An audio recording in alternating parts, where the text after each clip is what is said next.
Have you ever held in so many emotions that they burst out all at once, at the most unexpected moment? That's what happened to me that night. The funeral was over, the guests had gone, and then my son locked the door behind us and said something that made my knees weaken. I never expected that moment to change our relationship forever. Before we dive into what really happened, I want to ask, where are you watching from? Are you tuning in from New York, maybe from a quiet town in Ohio, or somewhere out west like California? Let me know in the comments. I always love to see where my listeners are joining from. It makes me feel like I'm not telling this story alone. Now, let me take you back to that night. The house was too quiet. You'd think after hosting over 30 people for a memorial service, I'd welcome the silence. But this quiet wasn't comforting. It was heavy. It pressed on my chest and made every breath feel a little harder than the last. My husband, Thomas, had just been laid to rest. 47 years together. It didn't seem real that he was gone. Steve, my son, had been by my side through it all. From the hospital, to the paperwork, to the eulogy he bravely gave even though his voice shook. He was the kind of son every mother prays for, gentle, dependable, and kind. But there was something in his eyes that day, something that said he was holding back, just like me. After the last of the family left, I went upstairs to my bedroom. I hadn't changed out of my black dress, the one with the lace sleeves Thomas always liked. My feet hurt, my back ached, but mostly my heart throbbed in a way I couldn't explain. I sat down on the edge of the bed and stared at the photo of Thomas and me on our 40th anniversary. He had such a proud smile on his face that day. I heard the creak of the stairs behind me. Steve had come up quietly. He lingered in the doorway for a second before stepping in and gently closing the door. I heard the soft click of the lock. He stood there in his white shirt, sleeves rolled up, the top button undone. His tie was loose around his neck, and his eyes, those deep brown eyes, were focused on me with a look I couldn't quite place. "Mom," he said softly, "can I talk to you?" "Of course," I replied, a little surprised. "Come sit." He didn't move right away. Instead, he walked over to the window, looked out into the dark, and then turned back to face me. "I need to say something I should have said a long time ago, and I need you to just listen." I felt a strange tightness in my stomach. I nodded slowly, unsure of what was coming. He sat beside me on the bed, closer than usual. I could feel the heat of his body. We didn't speak for a few seconds. Then he reached out and gently took my hand. It wasn't like when he was a little boy, clinging to me because he was afraid of thunderstorms. This was different. There was an intention behind it, a weight. "Losing Dad," he began, made me realize how much time we let pass, how much we never say to the people we love. I felt my throat tighten. I squeezed his hand, not trusting my voice just yet. "There's something I've carried with me for a long time," he continued. "Feelings, questions, regrets. And now that it's just the two of us, I can't keep pretending they're not there." His words hung in the air like fog. I looked at him, really looked at him. The lines near his eyes, the tiredness, the grief, but also something else. Vulnerability. "Steve," I whispered, "you can tell me anything. You know that." He took a deep breath. "That's just it, Mom. I don't know if I can. Because what I'm feeling, it's not what you'd expect. It's not what I expected." The room suddenly felt warmer. I could hear my heartbeat in my ears. My fingers trembled just slightly where they curled around his. "I'm scared you'll be hurt. or ashamed, or you'll never look at me the same way again." I pulled my hand from his, only to cradle his cheek with it. "Steve, nothing you say could ever make me love you less. You're my son." He closed his eyes for a moment, leaning into my palm like he needed that touch more than air. "I loved Dad," he said. "I still do. But the truth is, I've been looking at you differently for a long time. Not in a way that's wrong or ugly, just different. You're not just my mom. You're a woman. A strong, beautiful, complicated woman who's carried this family through everything. And I've seen sides of you lately, how you cared for Dad, how you held yourself up, that made me feel things I didn't expect." I pulled my hand away slowly, not in anger, but in uncertainty. I turned my body slightly, needing space to think, to breathe. He didn't move. The silence stretched. I felt so many things at once, brief, confusion, warmth, guilt, but also a strange kind of understanding, an ache I hadn't acknowledged since my husband got sick. I didn't respond right away. I didn't know how.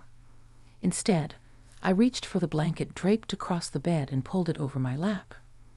He shifted a little closer, not touching, but close enough for me to feel his presence like static electricity. "Steve," I said finally, "what do you want from me right now?" He met my gaze. "I don't know. I just wanted to be honest. I needed to tell you. And I needed to know if you've ever felt something, anything too." That's when I realized my hands were trembling. I looked into his face, so open, so raw, and I didn't see a child. I saw a man who had just buried his father. A man who was searching for connection, for clarity, maybe even for comfort.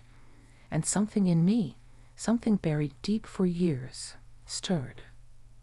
But I couldn't speak yet, not until I understood what it all meant.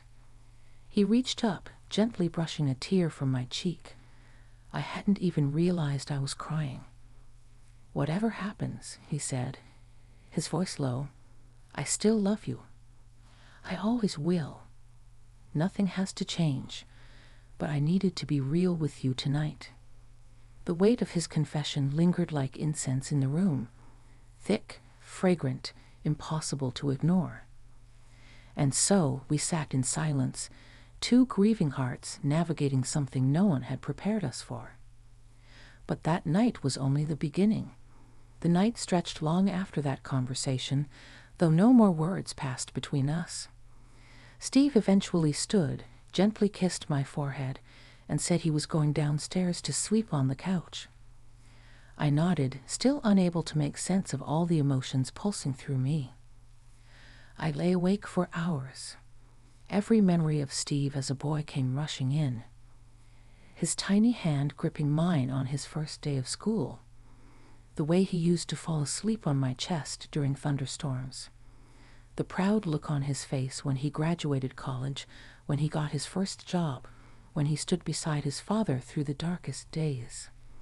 But now, he was a man who had just laid his father to rest, a man who had looked at me with a confession that still echoed in my bones. At some point I must have fallen asleep, because I woke to the soft clatter of dishes downstairs. The sun was filtering in through the sheer curtains. For a moment, I forgot everything, and then it all came flooding back. I threw on my robe and went down. Steve stood barefoot in the kitchen, brewing coffee, 2 cups already set on the counter. He turned when he heard me, offering a quiet smile that held both hesitation and hope. "Morning," he said softly. "Morning," I replied, my voice a bit hoarse. "You didn't have to make coffee." "I wanted to. Thought we could talk. If you're ready." I nodded. "Let me just wash my face." When I came back, he was seated at the table, the morning paper untouched beside him. I sat across from him. The kitchen felt familiar, but something about it had shifted, or maybe it was us who had changed. We sipped in silence for a while. Then I spoke. "Steve, what you said last night, it caught me off guard, not because I'm angry or upset. I'm not, but because I never thought we'd have a moment like that. A moment where everything inside gets cracked open." He looked at me carefully. "Do you hate me for saying it?" "No," I said quickly. "Never. You were brave to say it. Honest. I admire that." He let out a long breath, like he'd been holding it since last night. I didn't want to keep pretending. I didn't want to just smile through our grief and go back to my life, always wondering if I'd missed something real between us. His words pulled at something in me. Not lust, not confusion, but a kind of emotional intimacy I hadn't felt in years. Not since Thomas had fallen ill. Maybe even before that. "You said you've been feeling this for a while," I asked, keeping my voice calm. He nodded. "Yeah. At first, I thought it was just admiration. Then, during Dad's illness, you were so strong, so present. There were nights I couldn't sleep, and I'd lie in bed thinking about how much you carry, and how beautiful you are when you're trying not to cry." I closed my eyes for a moment, taking in his words. No one had looked at me like a woman in a long time. Not really. Not since the early years of my marriage. Not since the weight of caregiving and life aged me faster than the calendar did. "I'm not who I was, Steve," I said. "I'm 75. I'm a widow. I've got aches and tired bones, and you're still the most beautiful woman I know," he said, cutting me off. "And it's not about age or appearances. It's the way you talk to people. The way you listen. The way your hands comfort. That's what I see. That's what I feel drawn to." I didn't know what to say to that. My heart was racing again, just like it had the night before. And then he said something that truly caught me off guard. "I remember one night," he said, eyes down now, fingers tracing the edge of his cup. "I was 16. You had just come home from your shift. You didn't know I was awake. You were standing in front of the bathroom mirror, brushing your hair out of its bun. You looked so tired, but something about you in that moment, I don't know. It stuck with me. I saw you, not just as my mom, but as someone real. Someone I wanted to protect, too. That memory hit me like a wave. I remembered that night. I remembered being too exhausted to even cry. I felt guilty," he continued, "for years. For noticing. For feeling. But after Dad passed, I couldn't keep pretending it was just a passing thought." I reached across the table and placed my hand over his. "I felt something last night," I admitted. "When you took my hand, when you looked at me, I felt something stir in me. Something I hadn't felt in a long time. But I didn't know what to do with it. I still don't." He looked up at me, his eyes a little red, a little glassy. "You don't have to do anything," he said. "I just needed you to know. Because whatever happens, I need our bond to be real. Not one full of masks and silence." I gave his hand a gentle squeeze. "I appreciate your honesty, Steve. And I want you to know, I don't see you differently. I see you more clearly. And maybe, just maybe, I see myself more clearly, too." We sat there as the morning sun shifted, casting golden light on the walls that had heard so much, seen so much. Eventually, I stood and began tidying up the kitchen. Steve helped. Our fingers brushed a few times, nothing dramatic, but those touches lingered. That day passed quietly. No grand declarations, no decisions made. But something unspoken lingered between us, soft as a whisper. Later that evening, I heard a knock on my bedroom door. Just one knock, then silence. I opened it. Steve stood there, barefoot again, eyes filled with that same vulnerability. He didn't say a word, just stepped in and closed the door behind him. He locked it, just like he did the night before. But this time, I didn't feel afraid. This time, I was ready to hear everything. The air in the room felt warmer, heavier, as if the walls themselves were holding their breath. Steve didn't speak at first. He stood with his back to the door, his eyes scanning the room as though seeing it for the first time. My perfume still lingered faintly in the air, mingled with the quiet hum of the ceiling fan. The late evening light cast long shadows across the floor. I sat down on the edge of the bed, just like the night before, and waited. He took a slow step forward, then another. Finally, he stood in front of me, close enough that I could feel the subtle tension in the air between us, something fragile, something uncertain, something undeniably real. "I didn't come in here to make anything harder," he said gently. "But I couldn't sleep last night. I kept replaying our conversation in my head." "Me too," I whispered. "All day." He sat beside me, and for a few seconds, neither of us moved. The only sound was the soft ticking of the clock on the dresser. It had belonged to Thomas, and now it seemed to be marking time for something none of us could have ever anticipated. Steve looked over at me, his voice just above a whisper. "Can I ask you something?" "Go ahead." He paused. "Do you ever feel like you've been someone's wife and someone's mother for so long, you forgot how to be just you?" His question struck a chord deep inside me. I nodded slowly. "Every day." He shifted slightly on the bed so he could face me more fully. "Because that's how I see you now. Just you. Not in a disrespectful way. Not to forget who you've been to me. But to finally see the woman who's always been underneath all that." I swallowed the lump in my throat.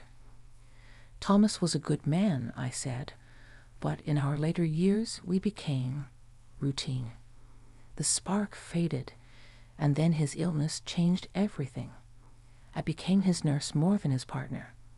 I gave up things, my own feelings, even my needs. I didn't complain, but I started to forget what it felt like to be touched, just to be cherished, to be seen." Steve's hand rested on mine again, and this time I didn't pull away. His thumb moved in slow, reassuring circles across the back of my hand. "You deserve to be seen," he said, "and heard, and held." We both sat in that stillness, a quiet storm swirling just beneath the surface of our words. I looked over at him. "You're grieving too, Steve. You lost your father." "I know, and I miss him. But I think I've been grieving longer than that. For years, actually. For everything unsaid between us. And for you, for how alone you seemed, even when you were in the same room." Those words went straight through me. He had seen it, the loneliness, the quiet ache I thought I'd hidden so well. Steve leaned in just slightly, his voice still low. "I know there's a line between what we've always been and what this is. But there's something in me that needs to care for you the way you've cared for everyone else your whole life." I felt his forehead brush lightly against mine. Not a kiss, just a gesture of closeness, a seeking. His hands moved to cradle mine gently, waiting. I didn't move away. I couldn't. Something inside me was unfolding, a part of me that had been dormant for decades. I felt vulnerable, yet peaceful. Afraid, but not of him. Afraid of how right it felt. I don't know what this means, I admitted. I don't know what it would look like beyond tonight. It doesn't have to be anything, he said. We're allowed to just feel, to honor this moment, to not be alone for one night. His arms wrapped around me then, carefully, respectfully. I rested my head on his shoulder, letting the years of loss, confusion, and exhaustion melt against the comfort of his embrace. We didn't rush anything. There was no desperation, no urgency. Just closeness, gentle touches, long, quiet pauses. We spoke in whispers about memories, his childhood, my early days with Thomas, the things we missed, the things we regretted, the things we never thought we'd say out loud. At one point, he reached up and tucked a strand of hair behind my ear. "You're still so beautiful," he said. "So radiant." I chuckled softly, brushing a tear from my cheek. "I feel old. You're timeless to me." We lay side by side on the bed, not tangled, not frantic, just there, together. His hand never left mine. I don't think I've ever felt more deeply connected to another human being than I did in that moment. And for the first time in a long while, I felt cherished. Not for what I could give or do or fix, but simply for existing, for being seen, for being held. That night, we didn't cross any irreversible lines, but emotionally, we both knew something had changed. Something had grown between us that couldn't be unspoken. And as I drifted into sleep with Steve beside me, I knew that the next morning wouldn't erase what had happened. It would only ask us what came next. Morning light filtered through the curtains, softer than the day before. It danced gently across the quilted bedspread, highlighting the lines in my hands, the curve of Steve's shoulder beside me. We hadn't spoken yet. We didn't need to. There was a strange peace in waking up next to him. Not passion, not confusion, but stillness. A quiet kind of understanding that made everything from the past 2 days feel less like a storm and more like a tide that had always been moving toward this shore. He stirred slowly and turned toward me, blinking the sleep from his eyes. His hand reached for mine under the covers, and I let it. No hesitation. "Morning," he murmured, his voice still thick with sleep. "Morning," I sent back, brushing my thumb across the back of his hand. We lay there like that for a while. No pressure, no expectation. Just two people in the same space, sharing the same silence. I stared up at the ceiling, thinking about all that had happened, about the weight we'd both been carrying, and how strange it was that in grieving the same man, we'd found something in each other that neither of us expected. Eventually, Steve sat up and swung his legs off the bed. "I should probably make us breakfast," he said, rubbing the back of his neck. "Steve," he paused. "We need to talk," I said, sitting up as well. "Really talk about what this means." He nodded. "I know. I've been thinking about it, too." We met in the kitchen over scrambled eggs and toast. The morning sun lit up the countertop. I poured us both coffee, and we sat across from each other, a mirror of the day before, but with a gentler tension now. "Last night," I said, stirring cream into my cup, "meant something. But I don't want you walking away from this confused or feeling like you did something wrong." "I don't feel that way," he said quickly. "I don't regret anything. I feel closer to you than I ever have. Not just because of the emotions, but because we were honest. I don't think I've ever been this honest with anyone in my life." "I haven't either," I admitted. "But honesty can be a door we walk through, Steve, not a place we stay." He looked at me carefully, his expression thoughtful. "I'm not asking for a relationship," he said. "I'm not asking for anything you're not ready for. But I want you to know, I see you now, as a whole person, not just my mother, not just a widow. You are a woman I admire, a woman I care about more deeply than I knew was possible. His voice shook a little near the end. I reached for his hand again. I feel it too, I said. But we also have to hold that feeling with care, because what we shared last night, it came from grief, from love, yes, but also from vulnerability. He nodded. I know. We both needed something last night, I continued, not just comfort, but connection. And while I don't regret it, I don't want us to pretend it didn't change things. Steve looked away, out the window where the garden bloomed. He used to help me plant tulips there when he was a teenager. He always liked the red ones best. I think what it changed, he said quietly, was how I see love. I spent years chasing the idea that love had to look a certain way. But last night showed me that love can be quiet, simple, just two people holding space for each other when the world feels too heavy. I felt tears sting my eyes, not from sadness, but from recognition, from the truth of his words. I don't know what happens next, I said. Maybe we just go back to our lives. Maybe we carry this night with us, tucked away where it's safe. But whatever we decide, I need to know that we'll always be honest, always kind. We will, he said. I promise.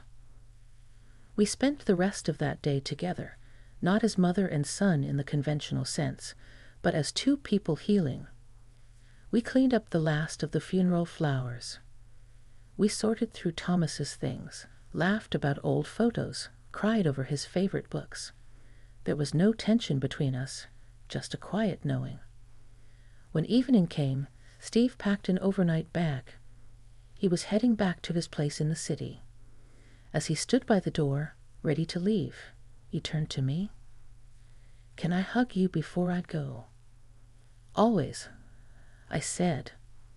His arms wrapped around me tightly, longer than usual. I held him just as tightly. We didn't speak. We didn't need to. As he pulled away, he touched my cheek. You're stronger than anyone I know. And you're gentler than you think, I said back. He smiled. I'll call you when I get home. And then he was gone. The door closed behind him, and I stood in the hallway for a while, breathing in the silence. It didn't feel so heavy anymore. It felt full, as if the house still held pieces of the connection we shared. I went back to my room, sat on the edge of the bed, and looked at the same photo of Thomas and me I'd stared at just days ago. I smiled at it. Thank you, I whispered. Not because I was leaving him behind, but because he had brought me this far. Through all the pain, all the years, and somehow I'd left behind a son who could love me with a truth I hadn't known I needed. Some people will never understand what Steve and I shared that night. But I do. And he does. It wasn't about breaking boundaries. It was about finding healing in the most unexpected place, in each other. And that in itself was enough.